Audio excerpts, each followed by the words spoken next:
Hello everyone and welcome to this latest webinar from the World Broadband Association, co-sponsored by Omdia. Today's topic is how advanced broadband networks are delivering sustainable socio-economic growth. Before we begin, we'll cover a few housekeeping items. At the bottom of your audience console are multiple application widgets that you can use. Make sure you check these out during the webinar. A copy of today's slide deck and other valuable resources are available for download in the resource list widget. If you have any questions during the webinar, you can submit them through the Q&A widget located on the left side of your screen. All questions will be captured, so if we don't get to answer you, we may follow up via email. An on-demand version of the webinar will be available after approximately 24 hours using the same audience link. And finally, if you have any technical difficulties, just click on the Help widget where you can find answers to some common questions. I'll now hand over to Martin Kriener, Director General of the World Broadband Association. And before we get into the panel session, I'm just going to share with you a couple of slides about the World Broadband Association and how to think about it. For those of you who don't know the organization all that well. So the World Broadband Association has been formed this year by some of the leading companies in the industry, with a goal of shaping the future of global broadband and bringing together the key broadband stakeholders and decision makers to address the key industry challenges effectively. And when I say industry challenges, they are challenges such as how do we address inequality of broadband access in all parts of the world? How do we develop impactful regulation and policy for the acceleration of broadband? How do we ensure sustainable service provider return on investment for this next generation of broadband rollout across the world? And how do we enable vertical industry innovation while continuing to deliver excellent end-to-end experience, both in vertical industries and in the consumer market? And finally, how do we build a future-proof network? And the positioning of the World Broadband Association is very firmly in the area about how do we develop the industry, how do we enable business within the whole sphere of next-generation broadband. Obviously, we've got excellent bodies like the ITU, that are setting national and international broadband policy. And there's a wide range of excellent technical standards bodies like ETSI, Broadband Forum, IETF, to name but a few, who are defining the technical standards for next generation broadband. But the World Broadband Association has been set up to really try and accelerate the industry development, the business of broadband, and also to try and generate a business view of the areas that need to be changed and lobbied at government level in order to accelerate rollout. And the World Broadband Association really is looking at both the supply side and demand side of the industry. And what I mean by that is the supply side are the people who create and deliver broadband capability to the world. Obviously, they are people like the network operators, the key network equipment suppliers, and so on. All of those key players on the supply side. On the demand side are the people who create the demand for broadband across the world. And in the consumer world, that may well be the gaming players, the metaverse players, and so on. In the vertical industry world, it might be from any one of the many vertical industries that are using broadband, such as in smart health, smart manufacturing, smart cities, and so on. Also, the key device and chip makers, the people who are making and providing the devices that are going to enable the consumption of broadband. They may well be A or V or players or even chip players. And also within the World Broadband Association, we're very keen on input from governments, regulators, scalers, and the key players in the cloud. So as you can see, we're throwing the net very broadly in terms of membership for the World Broadband Association. During 2022, I mentioned we had a very successful 2022, and we have formed the organization, formed a number of key different working groups, as well as launched a number of key activities and held a number of key events. Some of the key white papers that we've developed will be around the area of the importance of greater broadband investment, a key piece of work around developing the next generation roadmap for broadband, the role of broadband in environmental sustainability, and also pulling together of the key success stories for broadband rollout across the world. And all of those white papers are available to download to members. The roadmap of work for the coming year in the WBBA is still being developed, but effectively we're seeing 5 key areas of work. One is the ongoing work around refining the next generational roadmap and really delving into the detail of what the supply side must deliver over the next 5-7 years to meet the demand side requirements. And we also have a piece of work underway that is trying to get a really good understanding of the demand side requirements and timing for next generation broadband. What will be needed and when will it be needed by the people who are consuming broadband? There's a working group around the whole area of broadband advocacy and really looking at the economic and political rationale for accelerated broadband investment and trying to understand how those arguments can be made in a coherent way to the governments and investment communities who will be investing in broadband over the coming 5 to 10 years. We also have a working group on the role of broadband in environmental sustainability. And we have a new work group on the whole network technology evolution, really understanding the network topology to enable the new application scenarios of the future. So those are the work areas of the WBBA over the coming year. But really what we want to do today is to get into some discussion with some of the key thought leaders in the industry. So with no further ado, I've introduced the panel already, but let me ask the panel maybe to delve into and share with you some of their knowledge in this area.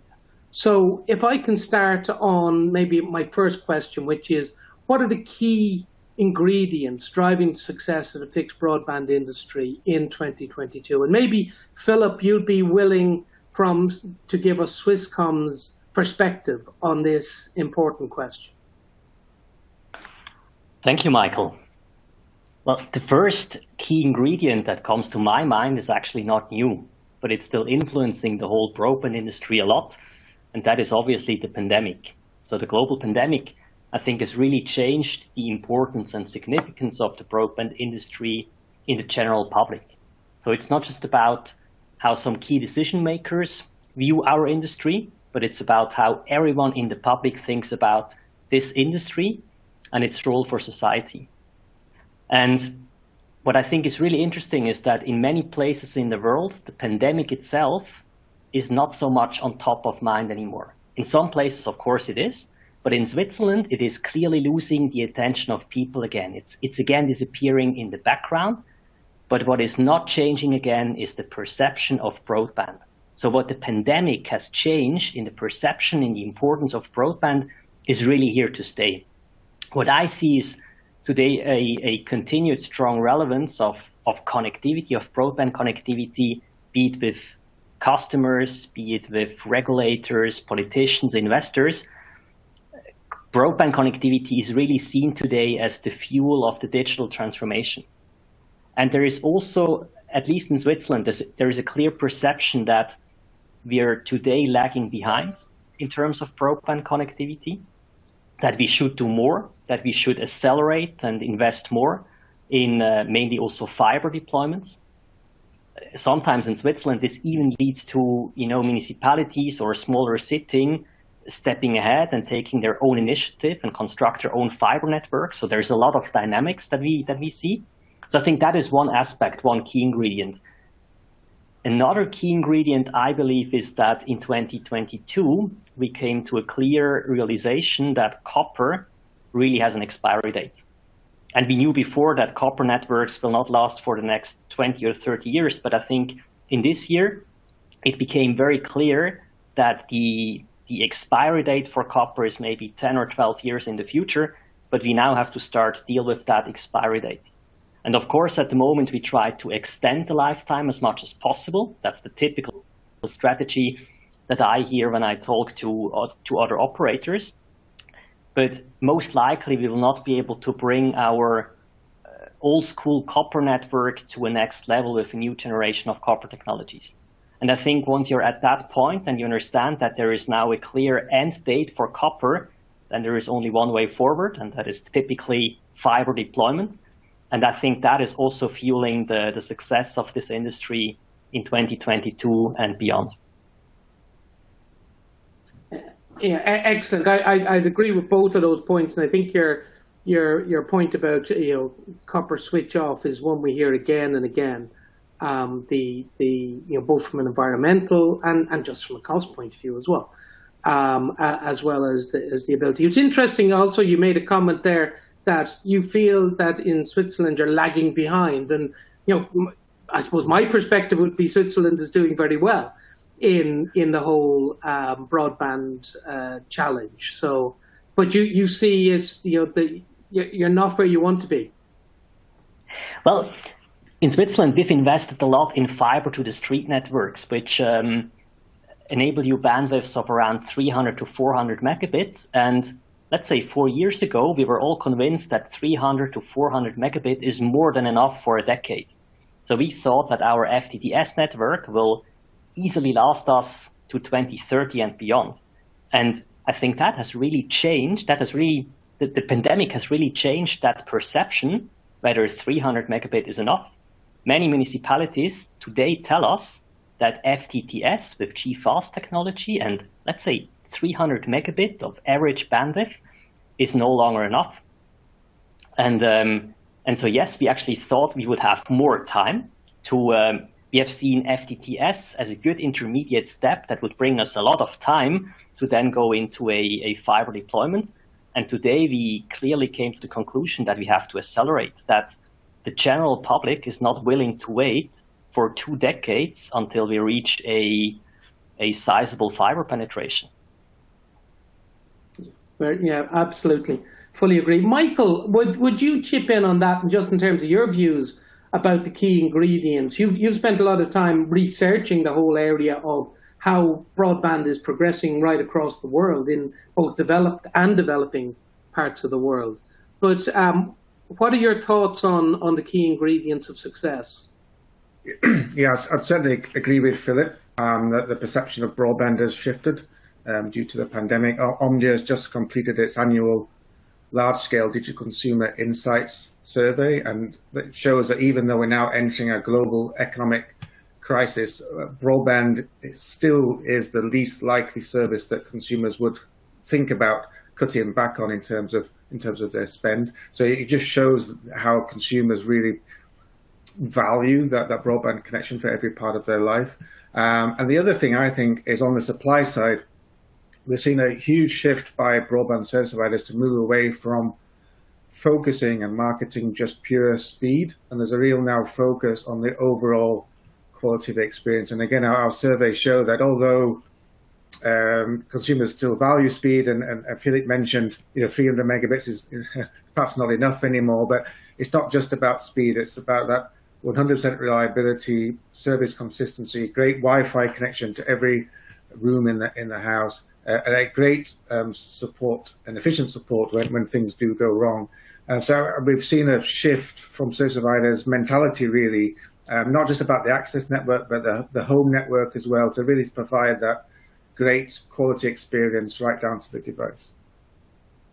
Yeah, I mean, absolutely. And you make an important point there about it's not just about speed. And we're seeing, you're seeing in your research a shift away from marketing purely based on speed.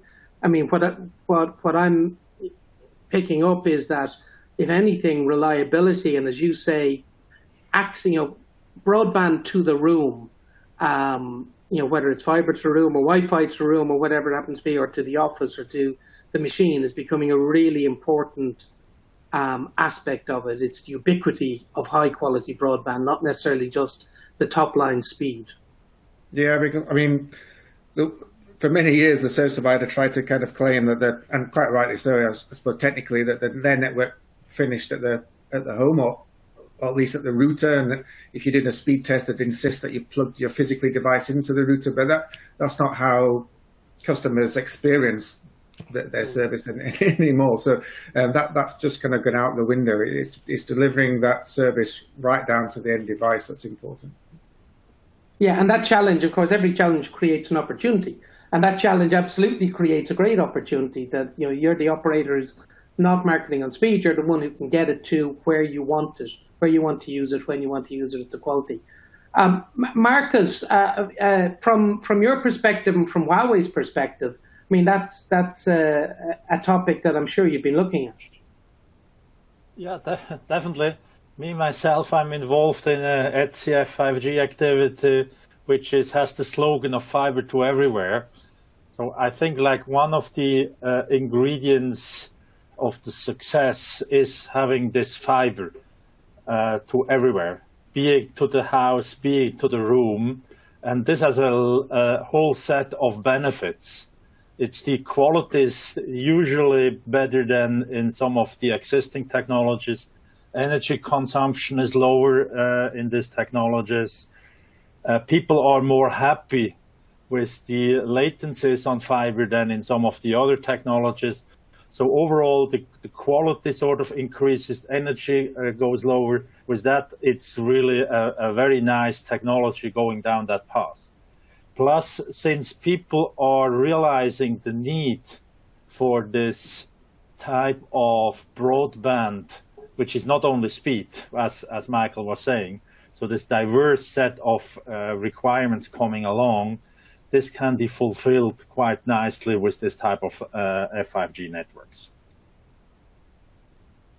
Yeah, I mean, absolutely. And I think that it's the fiber to everywhere is maybe the topic that is going to, maybe we'll pick that up when we come to one of our later questions, but when we look out to 2023, I have a funny feeling that fiber to the X is going to be a much hotter topic in 2023 than it even has been in 2022. Just coming back to maybe Philip's first point as well about the importance of the pandemic in changing people's mindsets in this whole area, and that to a certain extent, it has moved from being a useful capability or even a luxury to being an absolute essential. And the world doesn't seem to be stepping back from that point of view. That broadband has become an essential capability that we all have, and it will stay that way now, I had imagined, for the coming decade. Absolutely, Michael. And maybe if I can just chip in here. Today, I would say it is mostly perception. It's mostly the perception that we as a community, we as a city, we as a municipality, we need fiber in order to be successful in the future.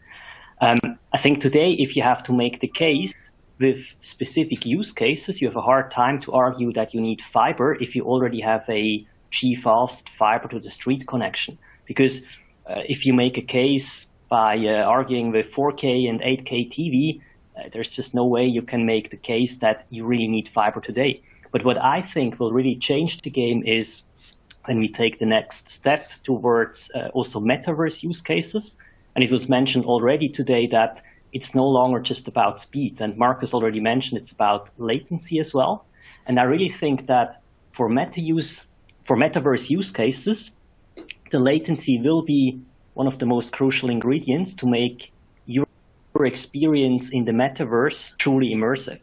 And I've seen actually some interesting research that concluded that if you interact with a virtual world and you receive visual content back, so visual feedback, there is a latency of 15 milliseconds, which is still acceptable.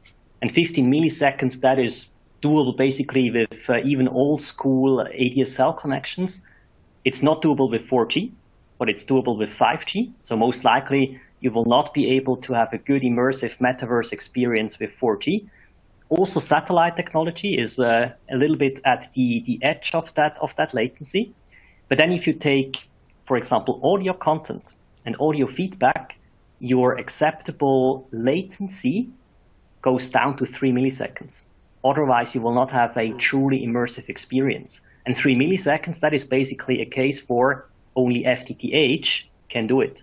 And then if you go one step further to haptic feedback, so touch, and if you want to interact with a virtual world using haptic feedback, your acceptable delay goes down to 1 millisecond. And there you have the use case that Marcus mentioned with the fiber to the room or fiber to the device. And I think so today it is still perception, but very soon, once these use cases will pick up speed, there are really these use cases that demand for these next generation networks. That's actually May I quickly respond? Please. I was going to actually come to you, Marcus, as well on that point, because the second question is about the roadmap for broadband. And of course, one of the key elements is going to be things like latency and when you need that few milliseconds down to 1 millisecond, down to multiple microseconds sort of latency. So yes, please go ahead. Yeah, so I mean, one aspect Philip was just mentioning is sort of like, yeah, at the moment it's just perception. It might be perception, but it's also the perception of the quality of the links. People see that the quality with the newer technologies is just better in whatever regards. They cannot quantify. Usually, users cannot really quantify that right away. But the perception is that the quality is better, and people tend to be willing to pay if it's important for them. And that's the realization which people got from the pandemic. The broadband needs to work and needs to be fast, and it needs to be a high quality. So coming back to the roadmap aspect, so I was leading the World Broadband Association working group on the generational roadmap. The World Broadband Association has defined generations by generations of broadband technologies. So we basically started a bit in the past in broadband generation 3. We made our way upwards to generation 5, which is sort of today's fiber access oriented technologies. And we are looking ahead as well. So there are different ways to look ahead. One way was from what Martin was saying, sort of from the demand side. So what are the trends? What are the demands looking forward? There are a few ones. One demand is to use less energy and have more sustainable ways of running our networks. Another demand we are seeing is that the way of networking changes to this cloud-first type of paradigm, that a lot of more cloudification is still happening. And that sort of is coming together with the digitalization of all different types of industries. With that, we need to look into how broadband can be used along different chains and value chains, not only residential markets, but going beyond that massively in all types of different markets, and need to understand the different requirements of these different markets. So this is sort of the way forward, looking in the generation ahead of us, looking what the demand is there, what type of dimensions we need to tackle. That's sort of what Michael was saying before. It's not only the speed dimension, which is naturally important. Speed is always important, but all different types of dimensions are there. The latency dimension, having much more fiber endpoints dimension, having extreme low latency for certain applications, having this fiber to everything approach to look where fiber can go beyond where it goes today. So this roadmap ahead, the World Broadband Association is looking at, and we keep on looking at that and detailing it and looking what other demands are showing up in 2023, 2025, up to a 2030 network, to basically have this roadmap also for people to prepare themselves and think what comes along in this industry, and how do we evolve our current networks and services and businesses. Thank you.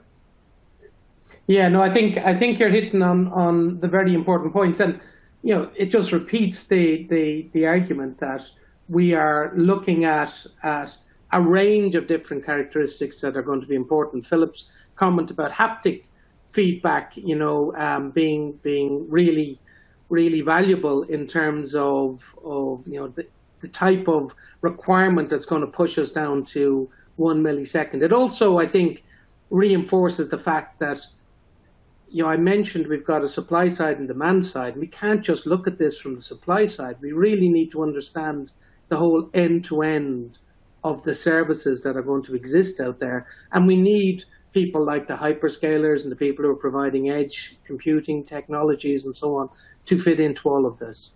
Faisal, could I bring you into the conversation here and bring your perspective from more the financial investment perspective on the new digital economy opportunities that may well be driving the demand for broadband?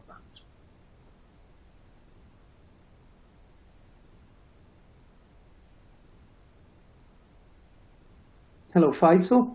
Can you hear us? Yes, I can. Thank you, Martin. I'll speak to the broader point you just made, Martin. As the Asian Infrastructure Investment Bank, our core business is to finance infrastructure, and broadband is a part of that essential infrastructure with substantial social benefits. So when we think about the roadmap and the context, the two priorities that guide us are firstly connectivity, and secondly technology-enabled infrastructure. So essentially we talk about financing digital infrastructure, which includes broadband, so that we're able to bridge the digital divide. For us, that is the demand side, if you like, that you referred to, that we try and address from a financing perspective. And therefore, every project we look at, the first thing we look at is that strategic alignment. Is it going to bridge the digital divide? And there's a huge variance across the globe. Philip referred to it when we spoke about Switzerland versus the UK and so on. In many respects, some of the newer developing economies, because of their shorter histories, are taking leaps and bounds in that broadband infrastructure. And if I look at the roadmap and the requests we're getting for financing, there are two things that strike me. The first is that previously unviable projects and products, as broadband improves, are becoming economically viable. So we are getting financing requests, whether it's from a geographic perspective or a product perspective, for things which were previously unprofitable but are now commercially viable. And the other thing we see from a financing perspective is that people who are already embedded in broadband or digital infrastructure are now trying to expand their product base, try and use the data that they have access to, the customer base they have access to, and widen their product base. So those are the two things that we're seeing from a roadmap perspective. And you just mentioned there very interestingly, previously unviable projects are now becoming viable. Could you give me an example of what you're getting at there? Yes, I mean, the best example, Martin, is in a lot of Asian countries with dispersed populations, rural populations or locations with a small population size were somewhat cut off from that infrastructure. But as the technology is improving and broadband penetration is improving, those products which were limited to urban settings are now being rolled out into rural settings or settings where the population size wasn't large enough previously. Very good. Very good. Now, Michael, I know that you looked at this yourself when you built your the argument for broadband or greater broadband investment report that you did earlier in the year. Are you seeing the developing nation side of the argument being as strong as the developed nation side of the argument? Yeah, I mean, certainly we've seen a lot of activity there and a lot of acceptance now that investing in fiber and advanced broadband networks, have significant economic as well as social benefits. They are focused, of course, initially on urban and financial areas of the country, but then starting to roll out into more rural areas gradually over time. And that's where other factors then become important. It's not just about rolling out networks. You have to then make those services attractive to the broader societies. And affordability, of course, is a large part of that. So we've seen a lot of development and innovation in those countries, emerging markets around the world now. Yeah. Excellent. Well, let me move smoothly then to maybe the third question here in terms of what are the big challenges and how does the industry achieve its goals on both sustainability and affordability? And you've just mentioned affordability there as well, Michael. Maybe I can first address that question to you. And I suppose also, as we say here in the question, why does this matter? Well, sustainability certainly matters, of course, on a national level, but also, for operators themselves, they all have sustainability targets. But a large part of sustainability is reducing their energy usage and therefore energy costs, and that's becoming a very important part of their own business models. It's not just about revenue growth. Of course, operators hope there is revenue growth from this, but a large element of it is also becoming more efficient and reducing costs. So it's a very important part of their own internal business models. But also, of course, it has an impact on an external, wider view as well, because by deploying this kind of technology, not just in urban areas, but in more rural areas as well, then it enables other industries and other customers to create more efficient ways of working, less commuting, etc.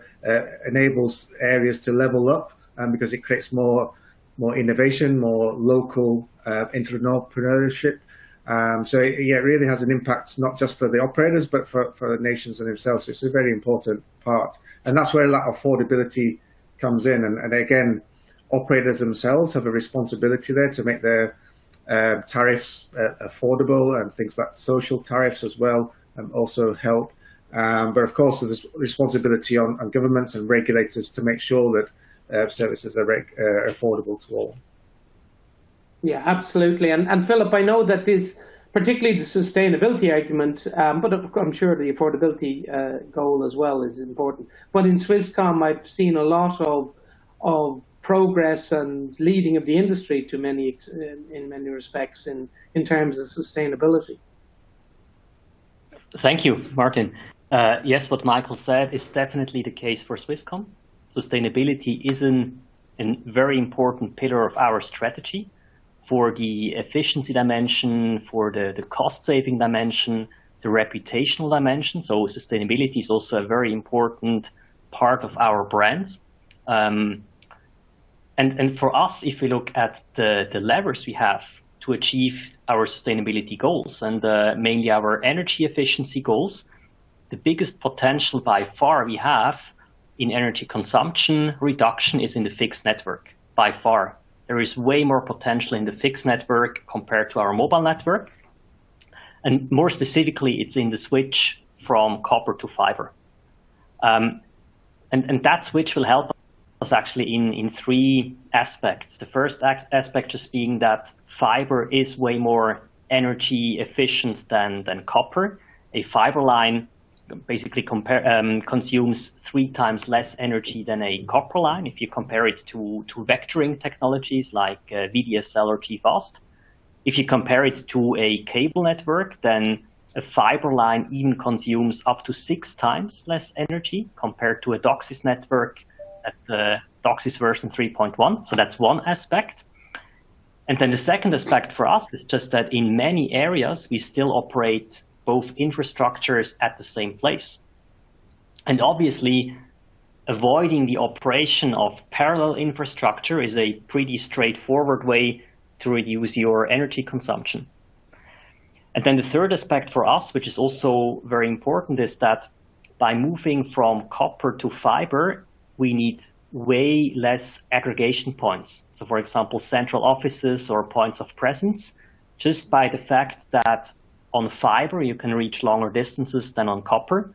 And so you can phase out entire buildings from your infrastructure. And that also helps, of course, with the energy reduction. And what I've talked about so far is just that primary effect that you have on your own consumption. And then obviously there is also a way bigger secondary effect you have on the entire economy and the entire society by enabling people to stay at home and work from home, or not going to the cinema, but enjoying a smart entertainment at home. Yeah, absolutely. And I mean, I think that you're hitting on, they almost go hand in glove, don't they? The sustainability and the affordability goals, because a lot of the more advanced technologies, are not only more sustainable, but they will reduce the energy requirements, which ties into the business case for why you become more sustainable. And so one of the projects that I saw that was in this whole area was looking at sustainability of next generation networks and how they reduce the energy costs, but then also change things like, make consumers more likely to want to switch to your network because you're provably more sustainable, or make employees more likely to want to work with you because you're provably more sustainable. And so there's multiple different aspects of benefit that come out from driving the sustainability argument. Absolutely, I would fully agree to that. That's the great thing about your fiber deployment. If you leave the investment aside, there is actually only benefits you get on the operational costs, on the energy consumption, on the stability, on the performance. There is actually no downside once you've taken the investment. And absolutely, the argument of becoming more sustainable also helps a lot in the discussion you have with consumers if you want to convince them to switch from their legacy copper technology to a fiber line.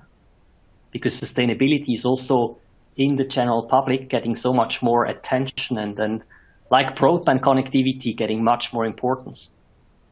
Yes, absolutely. Absolutely. And Marcus, as you're building out a roadmap for the next few generations, how big a role within that roadmap is sustainability? Yes, sustainability is one of the main pillars. We defined 6 dimensions, and one of these 6 dimensions going forward is sustainability and energy consumption. And I think Philip was very right, and I think Michael was talking about this as well. One thing is sort of the energy consumption of the network itself, but the secondary effects might be even bigger if you more digitalize the industries and how people work and travel less and things like that. Has a secondary effect.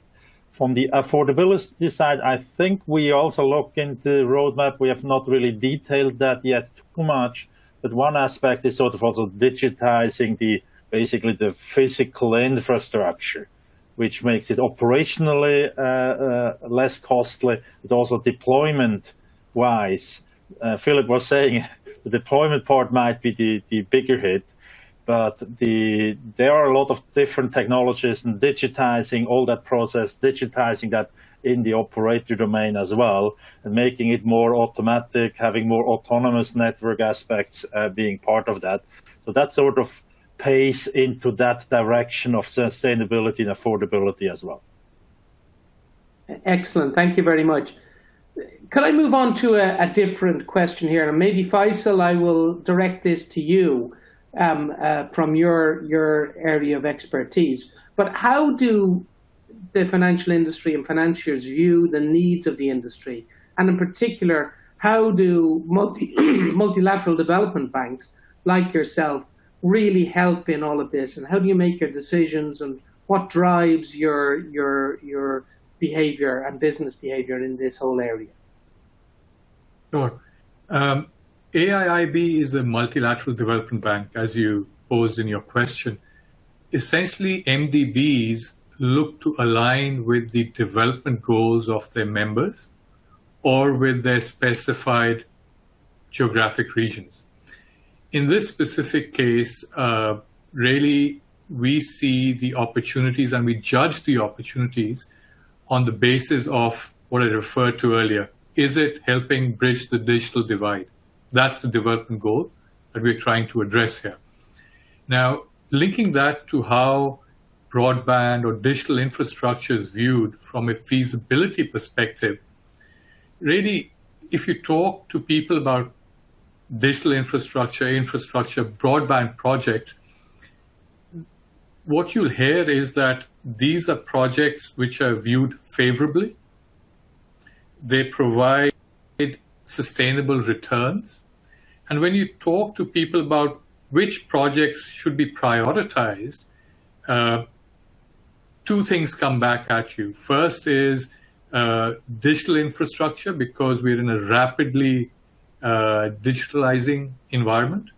And the second thing, which links to your previous question, is infrastructure which helps with climate change or helps with sustainability.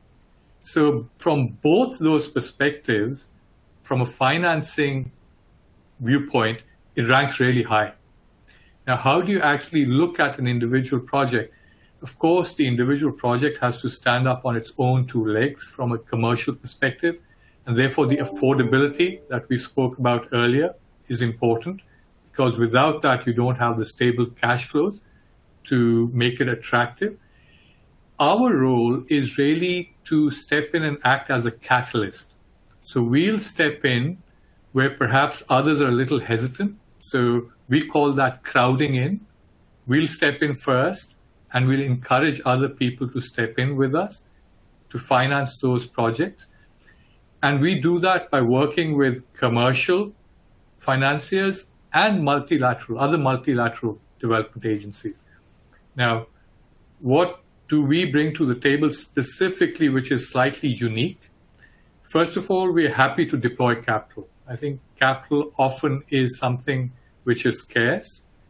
We're happy to deploy capital. We're happy to deploy large tickets. Our appetite is significant.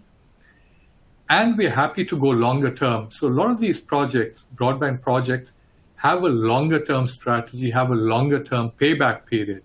And we're happy to match that commercial requirement from a financing perspective. So we act very much like a long-term partner. And when you say long-term, what do you see as long-term? I think the financing industry would typically say anything 5 years and over is long-term. For us, we're happy to go 10, 15 years. Okay. And maybe if I just drill into that, when you get involved in these projects, obviously some get proceed and are successful, will proceed to viability, and some don't. What would be your view on what's the most common reason why they don't prove viable? Is it around the affordability issue, or is it maybe just they're too early they're not yet, the market is not yet ready for them? Or what is the main reason for these projects not making it to viability? Sure. I think there are 2 points. One probably applies to the entire financing industry, whether it's commercial banks, private equity, infrastructure investors, so debt and equity, is the commercial viability, right? For infrastructure, typically the advantage is you get sustainable returns, which are better than inflation. So from an equity perspective, you're expecting high single-digit, low double-digit returns. But the project has to be commercially viable, because at the end of the day, you get your return after all the other obligations have been taken care of. So The biggest and most generic reason why projects don't proceed is lack of commercial viabilities. The numbers don't stack up. The financing isn't going to get repaid. Second is something that's typical really for multilateral development banks, where there is a lack of a strategic fit. We're looking to finance projects which help with the development of the regions we're investing in. Specifically, when we look at broadband projects, satellite projects, fiber optic cable projects, we're looking for that alignment, that strategic alignment. Is this going to help bridge that digital divide? Will it improve the penetration? Will it bring in additional products? So that strategic alignment is potentially the second reason why projects don't proceed. Yeah, very interesting. And I think this is an area I think that WBBA is going to be focusing more on over the coming 2023 and beyond to the end of this decade, on how we can help maybe smooth that path and ensure that more of these projects are developed around a good both commercial return and strategic fit. Maybe Michael, I know you've looked at this as well as part of your overall investment, accelerating global broadband investment research. Is there anything you'd add to this? No, I mean, just the importance of the work that those kind of banks and investment banks do, because two things are clear. One is, as you're deploying fiber networks or advanced broadband networks further into rural areas, that the cost per customer increases. That's quite clear, and also penetration, i.e. take up, lags significantly from rollout. I mean, on average, 40 to 50% penetration you only get to that kind of level year 5 to year 6 after your initial deployments. So that long-term view to get a real business case going is very important, and that kind of financial support is critical, really. Very good, very good. I will ask the audience, anybody who has questions, please put them into the Q&A area, and we will attempt to get to those questions. But also, I think if you, I see there's a question there about, can we send questions long term? And you certainly can. Just engage with the WBBA, and all of the people on this panel are also actively involved in the WBBA, and we will certainly engage with any questions that come in through there as well. Let me kind of throw out this final question to all of my panelists, which is, what does the outlook look like for the industry in 2023? And, maybe what do you see as the biggest challenges that we're going to have to address so that we can unlock these opportunities together? I'll throw this out to all of you, but maybe Philip, you kick off first on this one as the network operator. Okay, I'm happy to. Well, as I said in the beginning, there is clearly an accelerating demand for fiber in every place. I think we also tackled some of the challenges we will face, like financing in the more remote areas where the business case is a bit less obvious. But definitely the challenge will be to keep up with the expectations from the outside world to our industry, to keep up with that accelerating demand for broadband networks, for gigabit broadband networks. And one risk that I see is that we tackle this demand with insufficient coordination in the industry. For example, if local public authorities are just pushing ahead with their own fiber projects instead of talking to operators or other players, if infrastructure players in one market are going into a land grabbing war against each other and start overbuilding their networks, then we will definitely waste resources and we will not be as fast as we should. And so what I think is there needs to be really an open dialogue in this industry between all relevant stakeholders. That's my view on the challenges going forward. Yeah, absolutely. And I've heard this concern being raised in lots of different countries and jurisdictions. The insanity of trying to roll three fibers into one building sort of problem. Maybe there's good arguments for it in different in specific regions, but very often it is just a crazy level of competition that doesn't necessarily solve anything for anyone, and it becomes quite wasteful. Maybe I'll move to Marcus on this general question as well. What do you see? What are we looking at in 2023, and what do you see as maybe some of the big challenges we're going to have to overcome? Yeah, let me take the position a bit from WBBA here. As the discussion was just on the industry as a whole, I believe WBBA is a very good organization to have this discussion on how we go forward. I said before, we are looking into the roadmap. So we do define these different generations and having a roadmap, which generation is coming when. So this is a way of the industry to talk to each other and sort of agree on a certain way forward. That this is a bit more planned instead of like ad hoc here and there. So I think that's one of the very important goals of the WBBA, to basically achieve that. From a standardization perspective, we naturally look a bit ahead from 2023. So we'll have targeting more the 2030 timeframe. We are basically looking into what type of demands we can expect, what type of industry can be improved, what social impacts we can bring as a broadband industry to the society. I think they sort of keep on bringing additional value to the society is a very, very big topic. It's very easy said, but it's very difficult to done over the time. I think we just should not forget for whom we actually do that. Excellent, thank you, Marcus.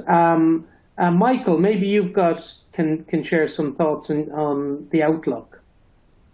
Yeah, well, I mean, I bringing back to my first comment, I think the outlook for broadband operators now is very good because of the importance. I mean, their value of their brand to their customers has never been so good, really. I think the challenge, though, is to kind of build on that and to grow new ways of monetization of that brand, specifically down to consumers. How do we build on that position to grow new revenues beyond just the connectivity subscription? I'd say that's the biggest challenge, but they are in a kind of a better place now to do that. So it's kind of in their ballpark, I think, to come up with that new innovation and drive that forward. Yeah, I think it does have a feeling of right place, right time at the moment for the broadband industry, and it's how it takes advantage of that in a way that generates not just a short-term feeding frenzy, but a long-term sustainable ROI. And maybe Faisal, could I have your thoughts on that, on the overall outlook for the industry in 2023 and beyond, considering you look at things quite long-term as well? Martin, if I look at our pipeline, it's as strong as ever, which to me shows that from a demand perspective, 2023 will be a good year. There are lots of projects that need financing, viable projects that need financing. I think the one additional thing I'll say is, and this is perhaps more relevant to Asia, we're beginning to see a lot of state actors and governments understand the importance of broadband and digital infrastructure more broadly. It's moving up their agendas. So I expect to see more state-led initiatives and policy changes encouraging the penetration rates to improve, broadband connectivity to improve, and broadly digital infrastructure to be wider. Particularly those countries who have dispersed populations. I think that's going up their value chain in their minds. It's becoming an obvious gap because they're seeing the benefits where that penetration is higher, and they need that to be spread more widely across their countries. Yeah, absolutely. And I'm just looking down through the questions that have been coming in there, and I think a lot of our conversations have addressed a number of these questions. There's a question there around the real life case studies, and I would point the audience towards the white paper on this topic by the WBBA that has been released, and also WBBA website has more case studies than that. But there is one question here about what can operators do with other partners to drive meaningful outcomes, both for sustainability and overall broadband. Maybe, Philip, you could have a quick go at this. I know we're running out of time, but in terms of the future being not the operator by itself, but the operator as part of maybe a wider ecosystem of other operators and suppliers, and maybe cloud players or whatever.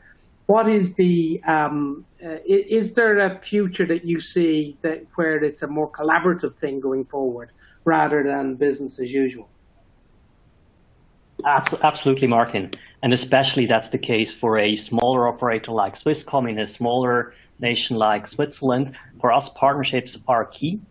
If I start in fiber deployment, partnerships have always been key for us. Just to give you a rough indication, around 80% of our fiber network, which currently covers around a third of the country, was built in cooperation agreements, be that with electricity companies, cable operators, municipalities. So partnerships in construction were always key. Also, due to the fact that I really believe that overbuild and land grabbing is not the best way forward. That shouldn't be that shouldn't be the way to go. So that's why partnerships in construction are key, but also in value-added services. That was mentioned before. For a smaller operator like Swisscom, you can't be successful if you try to innovate yourself and go into competition with hyperscalers. So also there, partnerships are key to monetize your investment. And specifically for sustainability, what you can influence yourself on energy consumption is just one piece to the puzzle.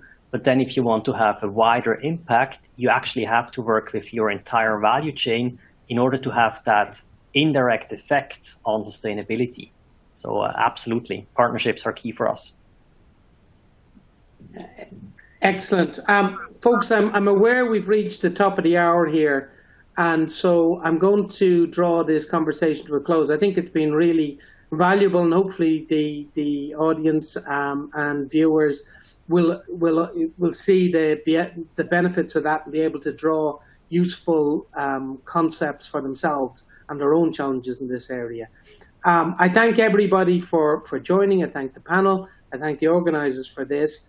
I do encourage anybody who isn't already a member of the WBBA to reach out to the WBBA and identify how best they can engage and join. And some of the contact details are there on this final slide. So with no further ado, I think I will draw this to a close. I'll wish everybody a happy Christmas and happy holidays and a happy New Year and successful New Year, and look forward to working with you all in 2023 and beyond. So thank you very much. Thank you. Thank you. I would like to thank everyone for your participation in today's webinar and for submitting your questions and comments. I would also like to thank our chair and panelists, Martin Kriener, Director General of the World Broadband Association, Michael Philpott, Research Director for Service Provider Consumer at Omdia, Dr. Marcus Brunner, Chief Expert for Enhanced Broadband and WBBA General Roadmap Chair from Huawei Technology Switzerland, Faisal Khan, Digital Infrastructure and Industry at Asian Infrastructure Investment Bank, and Philip Bischel, SVP Network Planning and Business Development at Swisscom. Thank you for sharing your expertise with us. An archived version of this webinar will be available shortly. Feel free to come back and view the session again or share it with your colleagues. A short survey will appear at the conclusion of this webinar, so please take a few moments to fill that out. Again, thank you for joining us and have a great rest of your day.